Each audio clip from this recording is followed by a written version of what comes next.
আপনারা একটা সহজতম সত্য বুঝতে চান না। এই যে কোটি কোটি মুসলমান আপনাদেরকে রক্ষা করতে চায়, এর কারণ জন স্টুয়ার্ট মিল না, বাংলাদেশের সংবিধান না, এর কারণ যে সেই মুসলমান।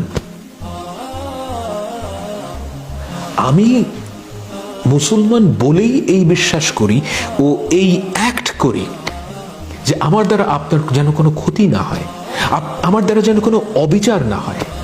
আমি জানি না যে আল্লাহর কাছে আপনি পছন্দনীয় না আমি। এই হিউমিলিটি আমাকে বাংলাদেশের সংবিধান দেয় নাই, ইসলাম দিয়েছে। কথাটা আমার একার না, লক্ষ লক্ষ মানুষের।